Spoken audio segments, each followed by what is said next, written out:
Assalamualaikum warahmatullah and good day everyone. Welcome to topic 2 of the short course Keeping It Balanced. In previous topic, I have introduced you to the role of accounting in business, forms of business entities and types of business activities. I have also introduced to you the three main reports of financial accounting, or what we call as financial statements. In these financial statements, I have highlighted the elements of each statement. In income statements, we have an income and expense that will result in either profit or loss for the financial year. In the statement of changes in equity, it is all about equity.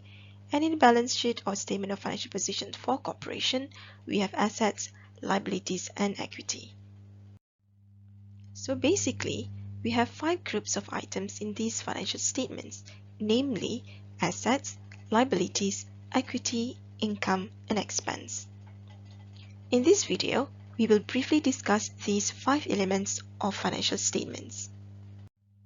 Before discussing the elements of financial statements, I simply want you to know that for corporation, by the International Financial Accounting and Reporting Standard, there are 5 components of financial statements, 4 statements that I have shown you in topic 1 and 1 notes to the accounts. Just so that you know, notes to the accounts is very crucial in financial reporting. This is where accounting policies, of which the reports were prepared based on them, are presented. This is also where details of information presented in each financial statement, where necessary and relevant, shall be presented. These notes will help users to understand why certain figures presented in the financial statements are as such. Coming back to our main topic for today, the elements are assets, liability, equity, income, and expense. Whatever items in your business that you want to report in the financial statements must be classified under one of these elements, and we will see that some business transactions or economic activities influence one or more than one element. Just a heads up, when recording transactions, we will follow the accounting equation that says assets must always be equal to liabilities plus equity. Must always, and this is how we make sure that our accounts are balanced at all time in accounting. Before we discuss the definitions of each element, let us first discuss why is it important for us to understand these elements. Basically, these elements are the very foundations of bookkeeping and accounting. In other words, all transactions will be captured by only these elements in your financial statements. When we record transaction in accounts, we will come across debiting and crediting the relevant accounts, which determine whether the account will have an increase in its balance or a decrease in its balance. The effect will be determined by the element that you are dealing with for that transaction. So whenever you want to record a transaction, you will ask the questions of which element or elements involved in the transaction. In previous topic, I have also illustrated to you the importance of these elements using this chart. In short, all transactions, regardless of business entities, will be recorded and classified under these 5 elements. Thus again, it is very crucial that we understand what these 5 elements are. Let us look at the first element, assets. 3 keywords for definitions of an asset. Number 1, a resource controlled by us, meaning it will give us something or a source of a benefit to us and it is controlled or owned by us. Number 2, as a result of past event, that means there was a transaction that resulted in us owning it. Number 3, future economic benefits, meaning in the future it will give us economic or monetary benefits. Now imagine that you own a business. Regardless of size, what would be your assets? Can you think of something along the definition? Let's say a delivery business owns a delivery van. How can we decide that van is indeed an asset to the business? By referring to the definition, we can say that yes, the van is an asset to the business. This is because the van was purchased by the business in the past, thus now owned by the business, and it has control over it.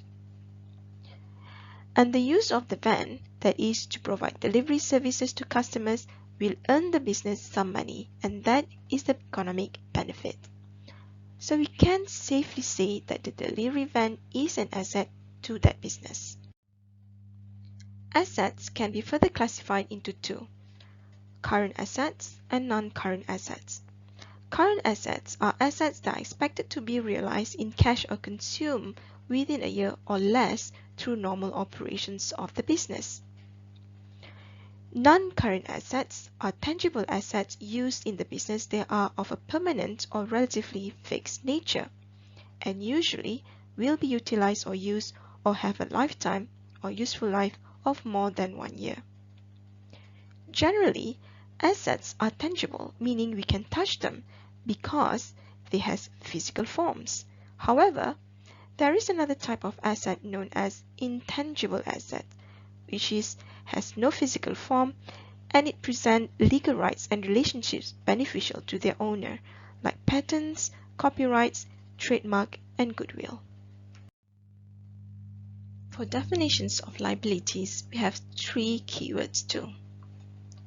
First, it is a present obligation, meaning it is an obligation that is we have a responsibility to do something, and it must be present, meaning it has already becoming our responsibility at present time. Second, it must arise from something that we have done or transaction in the past. And third, in order for us to settle the obligation, it will cause an outflow of resources from the business, meaning there will be an asset that we need to let go. Can you think of something along that definitions as a business owner? Let's say a loan provided by a bank to a business. Is it a liability to that business? Again, by referring to the definitions of liability, we can say that yes, it is a liability to the business, because after receiving the loan or granted the loan by the bank, the business is now having an obligation to repay the loan. And by that, the business will have to take its money to repay the loan to the bank, thus an outflow of resource from the business. So again, we can safely say that the loan is a liability to that business. Similar with assets, liabilities can also be classified into two: current liabilities and non-current liabilities. For current liabilities, you are obligated to settle it within the next 12 months, while for non-current liabilities, we are obligated to settle it within more than 12 months. So the basis of classifications of current and non-current for both assets and liabilities are the same.